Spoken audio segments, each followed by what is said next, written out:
Food is to our body what fuel is to an automobile. It contains biomacromolecules such as carbohydrates, proteins and lipids, as well as vitamins and minerals which enable our body to perform functions such as respiration, excretion, and so on. However, our body is incapable of using certain biomacromolecules such as carbohydrates and proteins in their original form. It therefore relies on the digestive system to break down food and convert the biomacromolecules into smaller, simple and absorbable molecules. Our digestive system comprises the alimentary canal or the gastrointestinal tract and the digestive glands. The alimentary canal, the long pathway through which food enters the body and solid wastes are digested, includes organs such as the mouth, pharynx, esophagus, stomach, small intestine, large intestine, and anus. If we observe the structure of an alimentary canal, we will see that the mouth, the anterior opening of the alimentary canal, leads to the oral cavity or buccal cavity, which contains the teeth and the tongue. Each tooth in the cavity is embedded in a socket of the jawbone, forming a type of attachment known as a thecodont. The hard, chewing surface of the tooth, made up of enamel, helps in chewing and breaking down of food. Interestingly, human beings develop two sets of teeth during their lifetime and are hence known as diphyodont. The permanent teeth in adults are of four types. Incisors represented by I, canines represented by C, premolars and molars represented by PM and M respectively. The arrangement of teeth in the upper and lower half of the jaw, in the I, C, PM, and M order, is expressed using the dental formula 2123 upon 2123. The tongue, the second member of the oral cavity, is a freely mobile muscle attached to the floor of the oral cavity by the frenulum. The upper surface of the tongue is covered with papillae, small projections arranged in a row, some of which have taste buds. The tongue helps push food from the oral cavity into the pharynx, a passageway for air and food. The pharynx opens into the windpipe or trachea and esophagus, a narrow tubular muscular organ. When food moves through the pharynx and approaches the esophageal entrance, a flap of elastic cartilage tissue called the epiglottis reflexively closes, thereby preventing the food from entering the windpipe. The esophagus conducts the food from the pharynx to the stomach. At the end of the esophagus lies the gastroesophageal sphincter, a one-way valve that allows food to enter the stomach but prevents it from regurgitating. The stomach, a J-shaped sac, is located in the upper left part of the abdominal cavity between the esophagus and the first part of the small intestine called the duodenum. Gastric acid inside the stomach digests the food we eat. The stomach is made of three major parts: a fundic region, cardiac portion, and a pyloric portion. At the end of the pyloric portion lies the pyloric sphincter, which regulates the flow of the churned food from the stomach into the duodenum, the first part of the small intestine. The duodenum is followed by the jejunum and ileum that make up the rest of the small intestine. While the duodenum is the short, U-shaped portion, the jejunum is the long, coiled portion. The ileum, on the other hand, is a highly coiled region that opens into the large intestine. The large intestine, which is the second last part of the alimentary canal, is divided into three regions, namely the cecum, colon, and rectum. The cecum, a small blind sac which hosts some symbiotic microorganisms, is not as developed in humans as in ruminants. Moreover, in humans, the cecum gives rise to a narrow finger-like tubular projection called the vermiform appendix, which is a vestigial or functionless organ. The cecum opens into the colon, which is divided into an ascending, a transverse, and a descending colon. The descending part of the colon leads to the rectum, a bag-like structure which stores undigested food as fecal matter till it can be passed out. The rectum leads to the last member of the alimentary canal, the anus, which digests the undigested food remains. The wall of the anus, as well as other organs of the alimentary canal, is made up of 4 layers of tissues, namely the serosa, muscularis, submucosa, and mucosa. The serosa, the outermost layer, is made up of a thin mesothelium along with some connective tissues. The serosa is followed by the muscularis, a muscle layer made up of a circular inner layer and a longitudinal outer layer of smooth muscle cells. Adjoining the muscularis is the submucosa, which is a soft connective tissue layer containing blood vessels, nerve endings, and lymphatic vessels. Did you know that in the duodenum, glands are also present in the submucosa? Finally, the mucosa, the innermost layer of the alimentary canal, lines the lumen of the alimentary canal. It is an important layer as the mucosal epithelium has goblet cells which help in lubrication by secreting mucus. In the stomach, mucosa forms gastric glands and irregular folds called rugae, whereas in the small intestine, mucosa forms villi, small finger-like projections. The mucosa also forms crypts, called the crypts of Lieber-Kuhn, between the bases of the villi.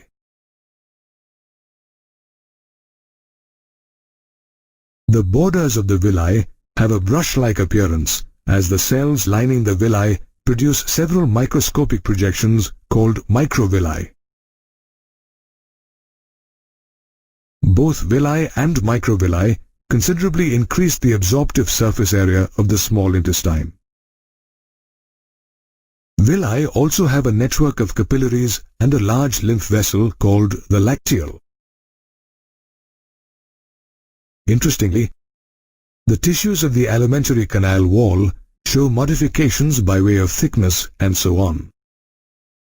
Apart from the alimentary canal, the digestive system also consists of the salivary glands, liver, and the pancreas. which are collectively known as the digestive glands. The salivary glands, located just outside the oral cavity, secrete salivary juices into the cavity. There are 3 pairs of salivary glands. The parotid gland, located in the cheek,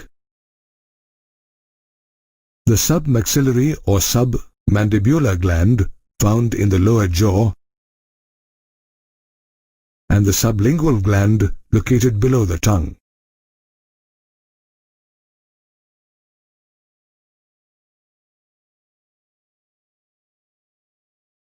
The liver, the largest gland of the body, is located in the abdominal cavity, just below the diaphragm.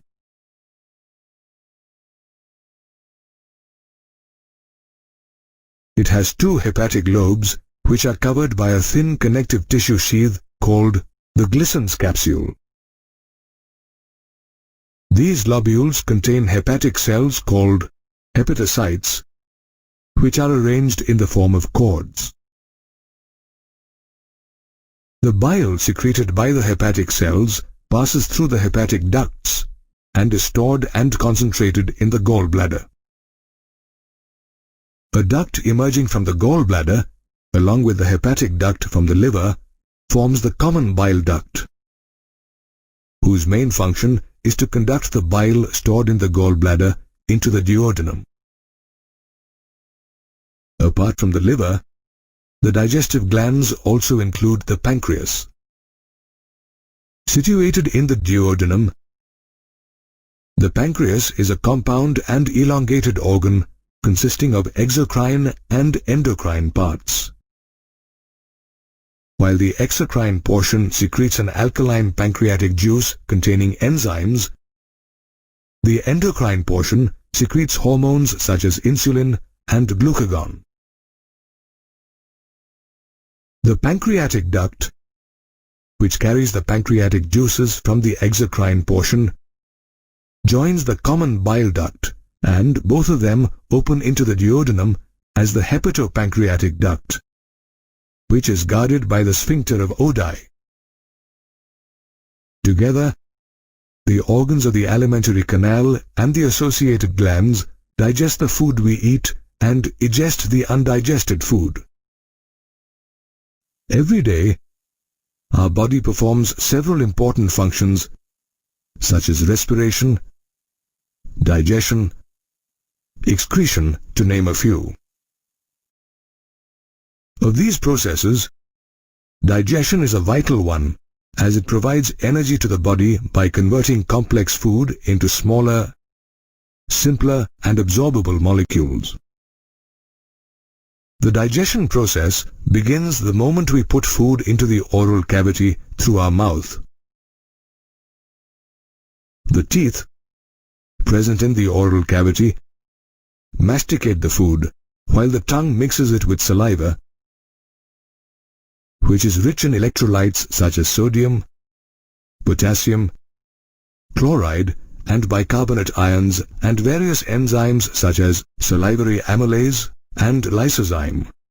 Each of the salivary components has its own function. For instance, the salivary amylase, a carbohydrate-splitting enzyme, initiates the process of digestion in the oral cavity by hydrolyzing nearly 30% of food starch into a disaccharide or simple sugar called maltose. Whereas lysozyme acts as an antibacterial agent and kills microbes present in food substances, thereby preventing infections. Mucus, on the other hand, lubricates the food and helps the masticated food particles stick together to form a bolus. Thereafter, the bolus passes through the pharynx and then into the esophagus by the process of swallowing or deglutition.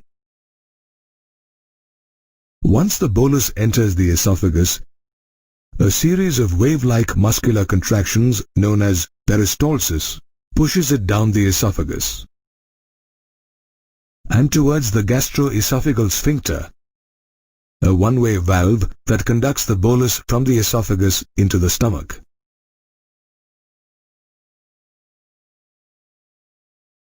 The bolus remains in the stomach for nearly 4 to 5 hours, where it mixes with the gastric juices secreted by the gastric glands.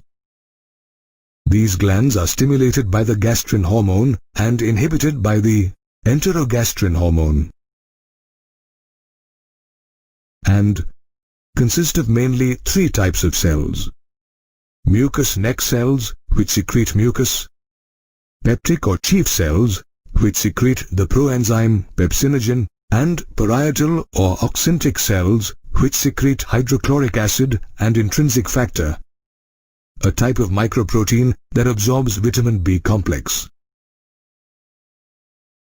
The churning of the stomach walls mixes these gastric gland secretions with the bolus, forming a pulp-like substance called chyme. During the process of churning, a highly concentrated hydrochloric acid, secreted by the gastric glands, converts the proenzyme pepsinogen, present in the chyme, into an active proteolytic enzyme called pepsin. Interestingly, in spite of the presence of the hydrochloric acid in the lumen of the stomach's mucosal epithelium remains relatively unscathed, as the mucus and bicarbonates in the gastric juices lubricate and protect it from excoriation or wear off. The chyme from the stomach passes through the pyloric sphincter and enters the duodenum, the first part of the small intestine. Here, the movements generated by the muscularis layer of the duodenum causes the chyme to mix with pancreatic juice and bile, the secretions of the hepatopancreatic gland. These secretions contain different enzymes and pigments that help in the further breakdown of food molecules. Bile, for example, contains bile pigments such as bilirubin and biliverdin, bile salts, cholesterol, and phospholipids. On the other hand, pancreatic juice consists of inactive enzymes such as trypsinogen, chymotrypsinogen, procarboxypeptidases, amylases, lipases, and nucleases.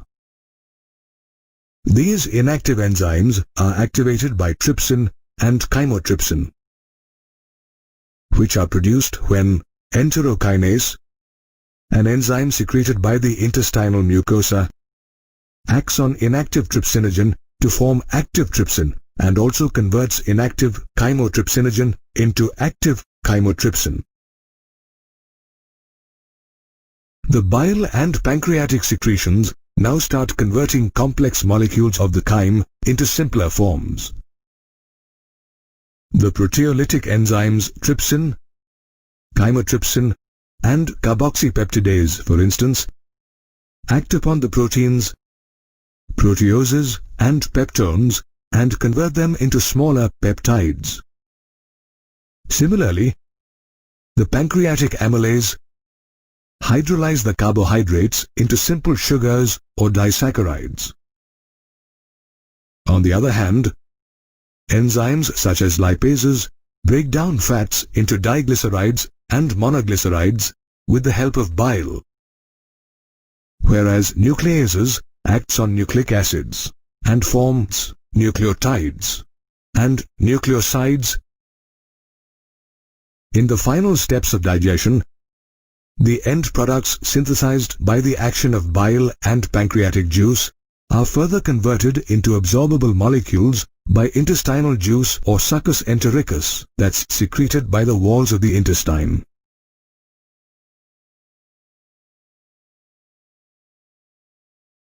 This juice consists of mucus secreted by the goblet cells in the small intestine's mucosal epithelium and secretions of the brush border cells of the mucosa, and contains several enzymes such as disaccharinases, dipeptidases, lipases, and nucleosidases. The simple substances produced in the duodenum are absorbed in the jejunum and the ileum regions of the small intestine. On the other hand, the undigested and unabsorbed substances, called feces, enter the cecum region of the large intestine through the ileocecal valve. The feces then travel through the colon, which absorbs water, minerals and certain drugs in the feces. The colon also secretes mucus, which adheres the undigested waste particles together and also lubricates them for easy passage. The fecal matter enters the rectum, where it is temporarily stored till defecation. Interestingly, for proper coordination of different parts of the gastrointestinal tract, its activities are under hormonal and neural control. For instance, local hormones produced by the gastric and intestinal mucosa manage the secretion of digestive juices. On the other hand, the sight, smell or presence of food in the oral cavity leads to saliva secretion. Similarly, gastric and intestinal secretions such as pepsin and hydrochloric acid are also stimulated by neural signals. Neural mechanisms can also moderate the muscular activities of different parts of the alimentary canal, both local and through the central nervous system. Thus, different parts of the alimentary canal and digestive glands help us to digest the food we eat. Absorption of food is a crucial event in the digestion process. After complex food has been broken down into smaller components, it needs to be absorbed into the blood and lymph so that it can be transported throughout the body. Although absorption takes place in different parts of the alimentary canal, such as the mouth, stomach, small intestine, and large intestine, maximum absorption occurs in the small intestine. The villi on the intestinal wall increase the surface area of the small intestine and help to efficiently absorb the digested nutrients such as glucose, fructose, amino acids, and electrolytes. These nutrients from the food pass through the intestinal mucosa into the bloodstream and are distributed throughout the body. Absorption takes place in the intestinal mucosa through passive transport and active transport. In passive transport, there is no expenditure of energy. There are three types of passive transport: simple diffusion, facilitated transport, and osmosis that assist in absorption. Small amounts of glucose, amino acids, and electrolytes such as chloride ions are generally absorbed from a higher to a lower medium by simple diffusion, whereas fructose and some amino acids are absorbed down a concentration gradient with the help of a specific carrier protein through facilitated diffusion. On the other hand, transport of water takes place from a dilute to a concentrated medium through osmosis. Absorption also takes place from a lower to a higher medium through active transport, which is much quicker and requires energy. Nutrients such as sodium ions, glucose, galactose, and amino acids are transported actively. Unlike carbohydrates and proteins, fats are not absorbed through the intestinal villi. Fatty acids and glycerol are insoluble in water and therefore cannot be absorbed by the intestinal cells directly. They are first acted upon by bile salts to form small spherical droplets called micelles, which can easily move through the intestinal mucosa. As micelles enter the intestinal mucosa, they are coated with protein to form small fat globules called the chylomicrons, which are transported into the lymph vessels called lacteals in the villi. These lymph vessels ultimately release the absorbed substances into the bloodstream. Besides the small intestine, other parts of the digestive system also play a role in the absorption process. For example, certain drugs are placed in the mouth under the tongue so that they can be absorbed directly into the blood capillaries. The stomach wall directly absorbs certain foods, including simple sugars and alcohol, and they do not remain in the stomach. While water, some minerals such as potassium and sodium, and drugs are absorbed in the large intestine. These absorbed nutrients are transported to different tissues of the body through the blood vessels, and this process is called assimilation. However, the digestive wastes pass through the large intestine, where water is absorbed and waste is solidified into feces. The fecal matter moves towards the rectum due to peristaltic waves in the walls of the colon, which finally eliminates the waste through the anus. If the digestive system does not function as smoothly as it should, it results in different types of disorders. Inflammation of the intestinal tract takes place when there are bacterial or viral infections. Parasitic infections are caused by tapeworms, roundworms, hookworms, pinworms, and others that usually infect the intestine. Indigestion takes place when food is not properly digested and one experiences a feeling of fullness, pain, or heartburn. This usually takes place due to inadequate enzyme secretion, anxiety, food poisoning, overeating, and spicy food. Constipation is another condition of the digestive system in which an individual has uncomfortable or infrequent bowel movements. Vomiting causes forceful contraction of the stomach and ejection of the stomach contents through the mouth. This is preceded by a feeling of nausea.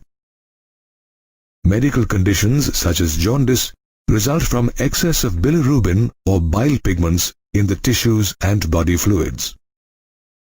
It affects the liver and causes the skin and the whites of the eyes to turn yellow. Diarrhea is another condition in which there is an increase in the liquidity of fecal discharge and bowel movements.